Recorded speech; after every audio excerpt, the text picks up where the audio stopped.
the password she shouldn't have known. The night I realized Maya knew my password, the city was humming like a fridge in an empty apartment. I was at my desk trying to coax an investor deck into sounding inevitable. Our app made secrets evaporate. At least that's what the slide said. Ephemeral, encrypted, ethical. I wrote the words with the conviction of a man advertising rain to a drowning crowd. Maya padded in from the bathroom with damp hair and a t-shirt I used to like on her. She kissed the top of my head, which is polite shorthand for I'm near you, don't ask how near. Tea, she asked. Please, I said, not looking up, because if I looked I might ask the question that kept swallowing my throat. Who taught you my code? Who let my phone open for you like a mouth? Earlier, while she was showering, I'd tapped in my 6 digits and found a message thread with my co-founder Armin sitting open, like a room I remembered locking. Not shocking on its face. He and I texted nonstop. But the last line wasn't mine. Still on for TMRW, 8 p.m. at the usual. A gray bubble, my number, my name, my icon, but it wasn't my words. The tone was wrong, too light, too certain, and I hadn't typed it. My phone was in my back pocket all day like a limb. I scrolled up, heart learning how to run downhill. There were jokes. There were harmless memes. There was a photo of a wine list. There was a reference to last time I didn't remember. I went cold the way water looks before it becomes ice. Bergamot or mint? Maya called from the kitchen. Mint, I said. My voice sounded like it had been ironed. Here's a thing you learn building a product meant to forget. Forgetting is work. You have to teach systems how to let go. People, in my experience, are no different. They clutch. They hoard. They keep the worst parts in a bottom drawer and call it prudence. I had as many drawers as anyone. Maya brought the mug and perched on the arm of my chair like we were in a magazine feature about quiet ambition. Big day tomorrow, she said. You're dazzling investors, I'm dazzling donors. We meet up after and compare who faked sincerity better. I slid my hand up the back of her thigh, not a claim, just a map. She exhaled the way she does when she's trying to decide whether to move toward me or toward sleep. She stayed. You're distant, she said softly, and when she says that it means she isn't going to tell me why she is. Long day, I said. There's a bug in the delete on delivery. Messages cling to the server like barnacles. Poor barnacles, she murmured, and my finger found the hem of her shirt and drew a path under it, slow, like a sentence looking for its verb. She kissed me then, deeper than the top-of-head kiss, the kind that reminds you your mouth is an organ with a memory. Heat climbed my sternum, my hand slid to her hip, and for a minute we were fluent again. She pulled back first. Rain check, she whispered, smiling like I'd offered her something generous to accept later. Sure, I said, and watched her walk to the bedroom like a promise that had decided to be a metaphor. When the apartment went quiet, I opened my laptop and logged into our admin tools. I wasn't looking for proof. Proof is what you hunt when you need a verdict. I needed a map. Our app records device fingerprints when it has to, security logs that exist only long enough to say yes, that was you, or no, it was. I scrolled to my account. 2 devices as expected, my phone, my laptop. Then a third entry blinked into focus. An iPad, registered 2 weeks ago, geolocation bouncing between here and the fundraising office where Maya worked. I closed my eyes and saw the iPad on our coffee table, Maya scrolling through recipes she never cooked, playlists she never finished, the news she read in headlines and feelings. When had my number learned to answer on it? In bed, I lay next to her and watched the ceiling. The AC sighed. The city breathed. She shifted in her sleep and draped her leg over mine, proprietary and tender at once.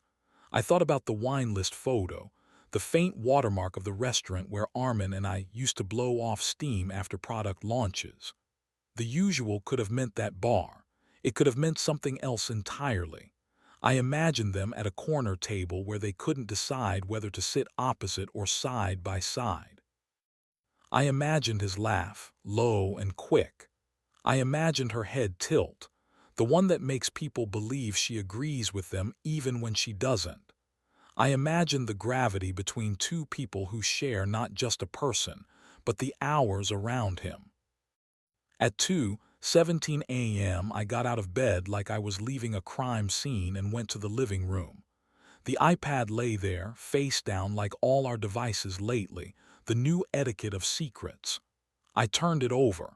It recognized my face for a blink before asking for a code. 6 digits.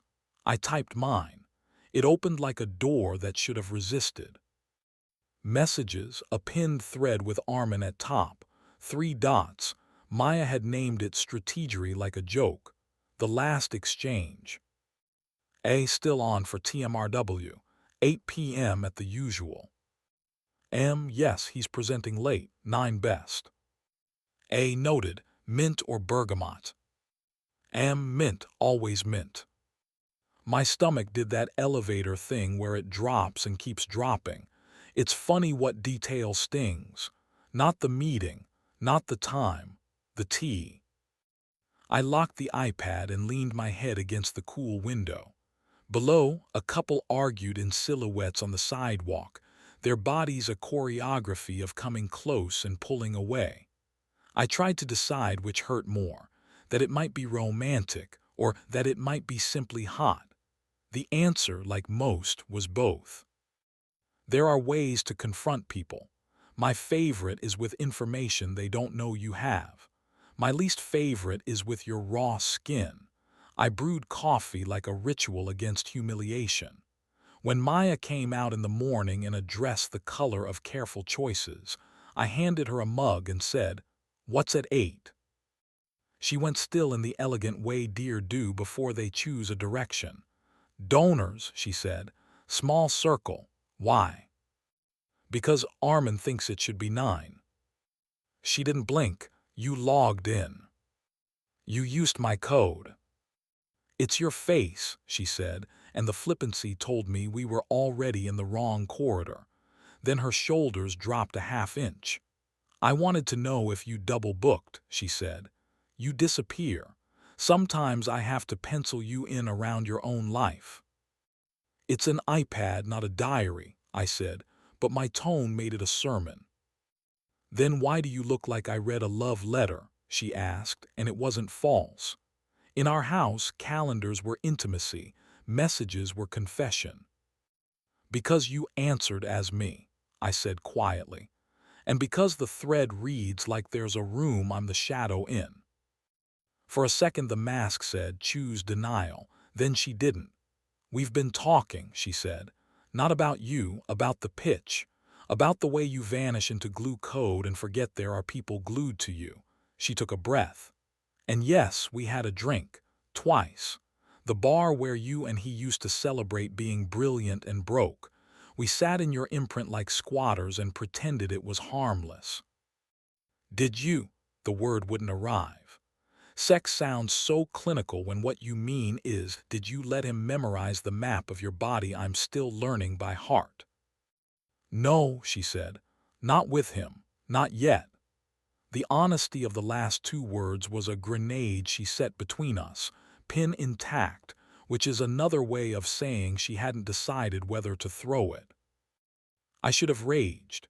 Rage is the right answer in movies because it has clean lines and looks good on camera. I felt something worse, clarity. I thought about the last month, the way Armin had stopped sending me half-formed ideas and started delivering decisions. I thought about Maya watching our roadmap from the couch and asking questions in a voice that wasn't mine. I thought about the way my world had grown edges where it used to be soft. "I need to see him," I said. She flinched. "Alone." "With words," I said, "and with whatever I still respect in him." Armin liked mornings. He said the air was less used. I texted. Meet 11, the pier, no slides. He replied immediately, always. The pier was an exhale of wood into gray water. I saw him before he saw me because I'd learned to notice posture before faces. He looked easily handsome, like the city had smiled at him, and he'd believed it.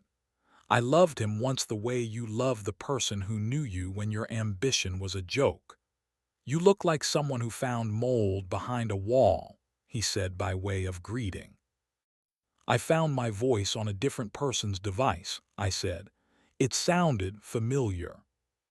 He breathed out, Maya told you. She told me enough to make it worse, I said. We stared at the river like it could mediate. Nothing happened, he said. I don't mean we're blameless.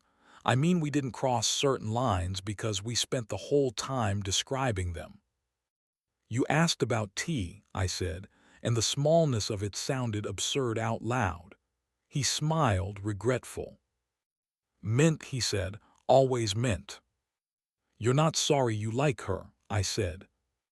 No, he said, I'm sorry I like her next to you. We let that sit there, ugly and true. He finally said, you check out. You've always done it when code makes sense, when a slide clicks. The rest of us stand around holding our names, hopping you hand them back. And you stepped in, I said flatly, because my absence was an invitation. Because your absence hurt her, he said, and because it flattered me to think I could translate you. That's not a noble sentence. It's the one I have. Wind came up the river and made flags pretend to be meaningful. We're raising tomorrow, I said. I can't pitch ephemeral, encrypted, ethical with my house burning in the background. So don't, he said. Tell the truth you keep avoiding. That people want to control the frame because losing it feels like dying. That what we sell is the illusion that you can choose what remains. Say that. They'll buy it. Investors love inevitability disguised as confession. You're good, I said, which was either a compliment or an accusation. Be better, he said gently. I told him I needed distance. He nodded, resignation in it instead of virtue. I'll step back, he said. Not from the company, from her, if you want me to go entirely. I want you to stay where you matter and move where you don't, I said. I want to see if that's still possible. At home, I found Maya on the balcony with her hair up, the city smeared on the glass like a rumor. I met him, I said. I know, she said softly. He texted me, then deleted it, a sad smile, ephemeral. Do you want him? I asked. Or do you want the version of yourself who talks like oxygen when you're near him? I want you, she said. But I want the you who looks at me like I'm not a calendar entry. I want the you who once forgot a demo because you were busy memorizing my shoulders. That man didn't sleep, I said. Bring him coffee, she said. Let him nap on me later. We made rules that weren't really rules so much as attention. Phones face up. Passwords shared because secrecy had become a costume we were tired of. Thursday nights for being bored together on purpose. Sundays for sex that arrives when it arrives and isn't a performance. We downloaded a couple's therapist who wore sensible shoes and told us about repair like it was craft. You can sand a splinter, she said. You cannot pretend it was never there. That night the erotic returned not as proof, but as a language we'd almost forgotten. We started in the kitchen and stopped to laugh when I hit my hip on the counter. We went slow in the way that feels like a fight and a truce at once, hands memorizing edges, mouths remembering vowels. Her breath stuttered against my throat. I said her name like a password no one else should know. We didn't try to fix anything with our bodies. We let them speak. When we finally fell asleep, it was with our legs tangled like a sentence that doesn't want to end. The next day I pitched. I stood in front of a dozen faces trained to evaluate hope and said, People don't want privacy, they want authorship. They want to choose what gets remembered and by whom and for how long. We can't promise that. No one can, but we can build tools that make forgetting less arbitrary and remembering less cruel. It wasn't the deck, it was better. We got nods that meant money. We got questions that meant interest. We got a term sheet shaped like a door. Afterward, Armin hugged me, quick and male, and said, "That was the truth." He left early. He didn't come to drinks. He went home to be the version of himself that wasn't about me. Maya met me at the bar we used to celebrate in and ordered mint tea. She slid the cup to me like a dare. "To authorship," she said. "To choosing what remains," I said. We walked home past windows that reflected us back with just enough distortion to make forgiveness look flattering. At the door, she reached for my hand. I let her. Inside, I set my phone face up on the table. She did the same. The iPad chimed a calendar alert we both ignored on purpose. We moved toward each other like a plan. Trust doesn't come back stronger. It comes back stranger and more specific. It asks for passwords and eye contact, and the kind of apology that doesn't ask to be absolved in the same breath. It wants ordinary mornings and unremarkable nights. It wants mint tea because bergamot tastes like a joke we're done with. Sometimes late, I look at my phone and think about how easy it is to be someone else there. How our digits are doors we gift to people and call it convenience. I think about the message I didn't write, and the room I didn't enter, and the life that keeps insisting on bright, unencrypted daylight. Then I put the phone down and roll toward the woman who decided to stay in a house with splinters, and I kiss her like the password is still mine and always has been.